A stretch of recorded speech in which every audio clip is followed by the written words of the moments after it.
Martin Romualdez at iba pang mga politiko na sangkot sa nakawan sa gobyerno. Hindi ang House of Representatives, hindi ang mga senador ang dapat magpatawag at tumismestiga sa mga politiko na sangkot at may kinalaman sa nakawan sa gobyerno.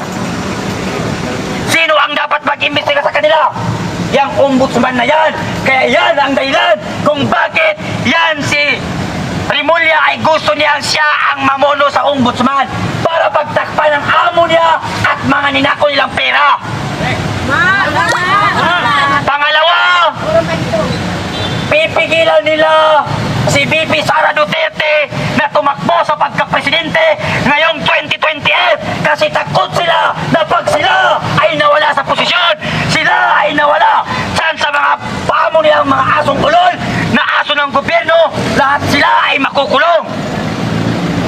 Kaya yan yung dahilan kung bakit gustong-gusto nila at atat na atat silang ipa-impeach si VP Sara. Ang tanong, bakit ang bilis nyo na-trace at nahanap si Alice Go? Ang bilis nyong nahanap si Kibuloy? Ang bilis nyong pinakulong at dinala sa Netherlands si Duterte? Bakit ang mga magnanakaw na politiko ilang buwan na ang nakakalipas ng investigasyon ng mga yawa at putang ina ng House of Representatives? Bakit wala pa rin napapanagot at nakulong?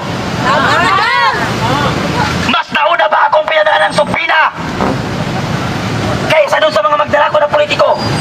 Unang-una sa lahat, hindi ako politiko, hindi ako magnanakaw.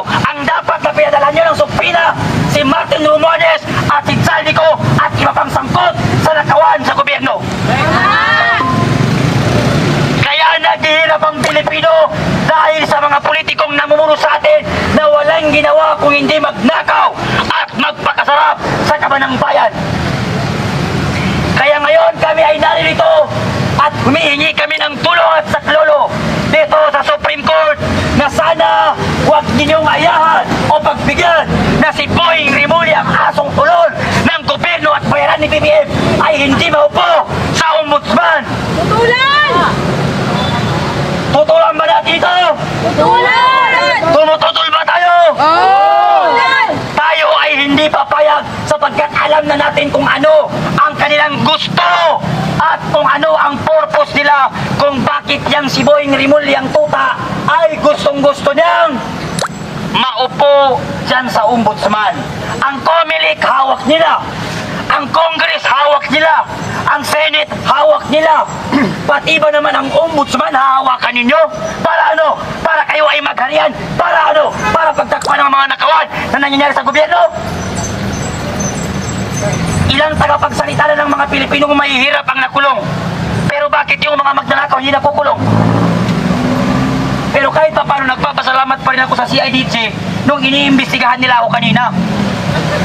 Binigyan ako ng kape, pinagkape nila ako. Mababait naman pala yun nasa CIDG kasi mga followers ko naman sila. Mga followers ko sila. Sa mga taga CIDG, kay Captain Ray, maraming salamat sa kape na binigyan niyo sa akin. Nagpapasalamat ako. Wala nga lang pandesal pero okay na yun. At least may kape. Nakakapagtaka lang, nakakalungkot lang. Sa totoo lang, yung mga politikong magnanakaw, yung mga mukhang burat na magnanakaw na politiko, wala sana kami rito sa kalye, wala sanang magrarally kung nasa matino kayong pag-isip at kung may nagagawa kayo sa ating bansa. Hindi kailangan ng Pilipino magrally. Pero bakit tayo nandito at nagrarally? Dahil ang mga namumuno sa atin ay walang konsensya at pagmamahal sa bawat Pilipino. Nakita niyo yung bata na 15 years old na namatay? Nakita niyo yung grade 10 na batang namatay sa rally noong September 21? Napakaraming pangarap sa buhay ni hindi man lang nakapag-moving up, pero namatay siya dahil sa pakikipaglaban niya sa kanyang kinabukasan. Namatay siya dahil sa paninindigan niya at prinsipyo niya. Pero hanggang kailan pa matututo mga politiko? Sana maisip ninyo na sa bawat pisong ninanakaw ninyo, pangarap ng bawat Pilipino ang inyong pinapatay. Tama, mali? Tama! Sana yung next speaker, pumunta na rito. Naubos na ang boses ko sa CIDG. Baka susunod, hindi na sabihin na niya padala sa akin. Baka warrant, pag hindi pa rin umubra ang warrant, baka shoot to kill. Pero wala namang problema kay malawak ang lupa. Eh, pag hindi kami magkita-kita ni Martin Romualdez dito, sana sa impyerno magkita tayo, palpakwain namin kayo doon mga putang ina nyo. No? Alanin mo, nagpapakasarap ang mga anak niya. Ang anak niya na doon, 10 million every month ang pinapadala. Samantala yung mga estudyante dito, walang makain, binabaha. Tapos sasabihan pa ni Chela Alonte, wala kaming utang na loob sa mga Pilipino, yawa. Bramo, panty mo, napkin mo, pati bahay mo, pera ng taong bayan yan. Kaya sana magkaroon ng utak ang mga namumuno sa atin, pati ang kanilang mga anak. Thank you very much. Okay, magandang hapon po sa atin lahat. Nakita niyo naman ang aking pagmumukha.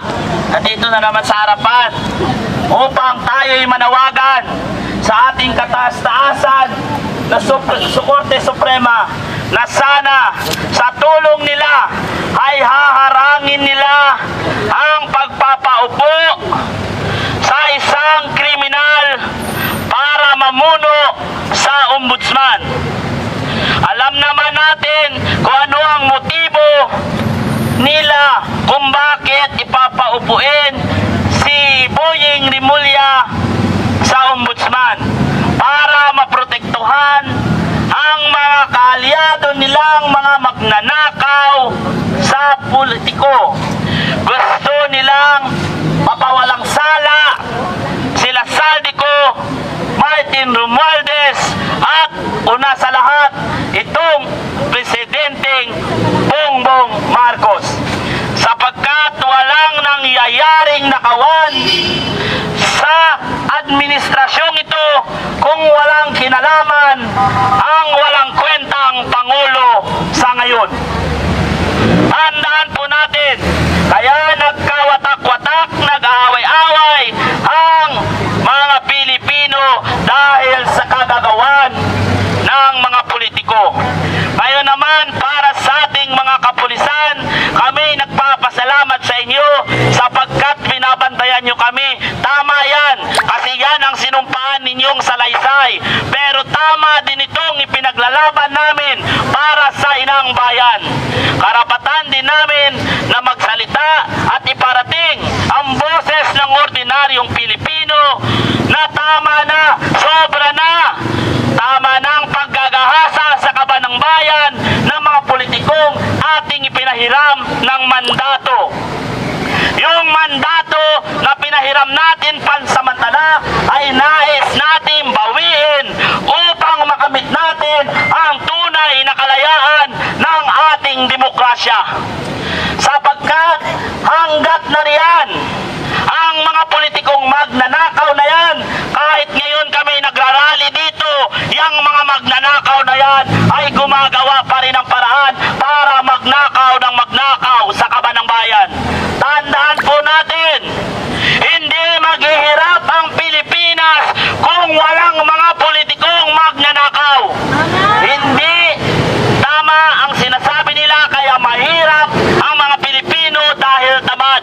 Ang katotohanan, kaya naghihirap lalo ang mga ordinaryong Pilipino dahil sa mga politikong magnanakaw na nais takpan ni Boying Rimulya pag siya'y naging ombudsman. Kaya ang panawagan namin sa Korte Supremang ito, sana po ay gumawa tayo ng paraan upang maharang ang pag-appoint kay Boying Rimulya sa ombudsman.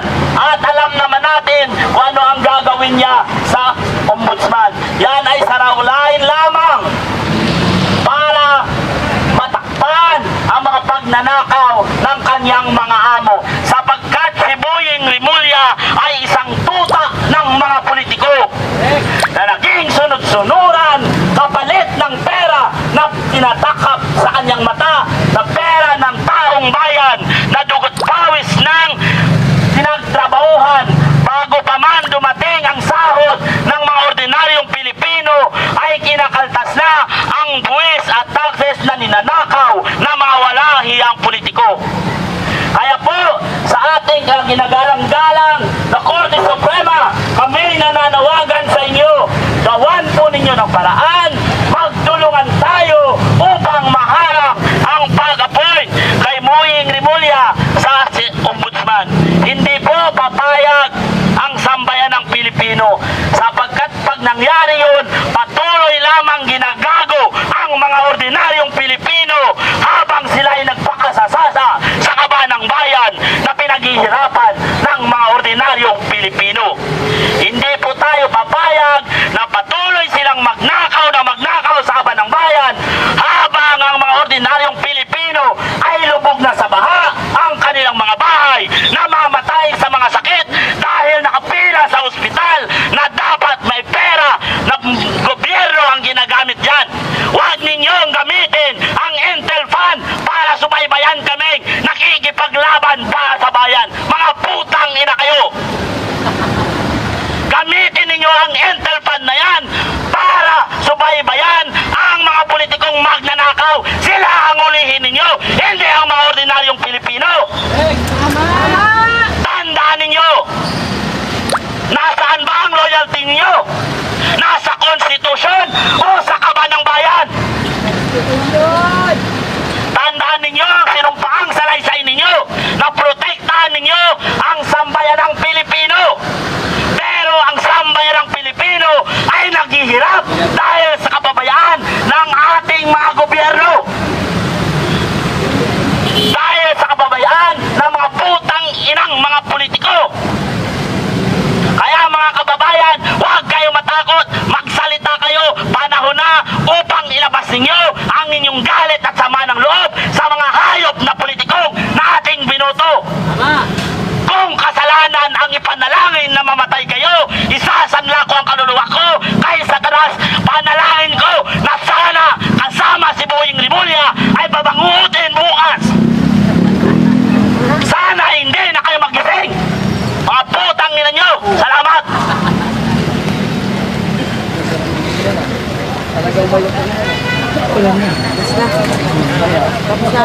Hindi ah. Ma'am. Lala, ulan na tayo. Mag-happy ka naman tayo. Ayoko na eh. Tawag ako. Ako lang ang mamahal.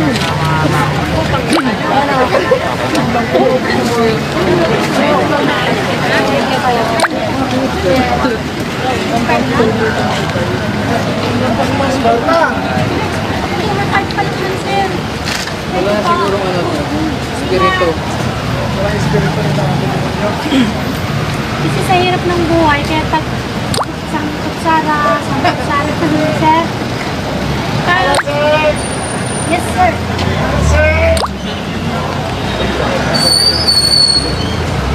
Eh, bukas sa Senate. Ay, meron. Senate bukas. Wala pang oras eh, basta sa Senate. Abang na ako lumagi. Pag nagpapamon sila.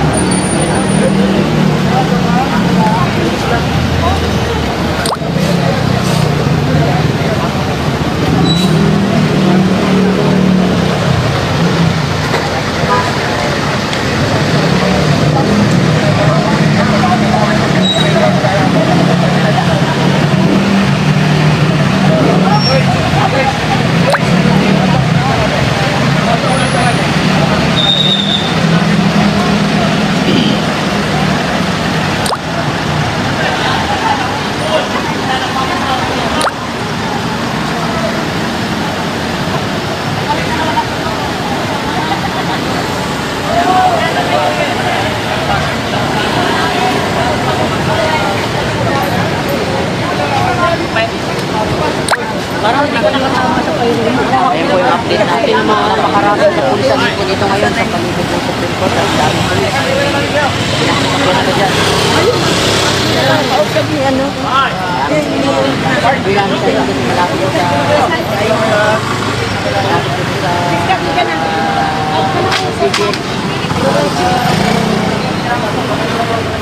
CBS.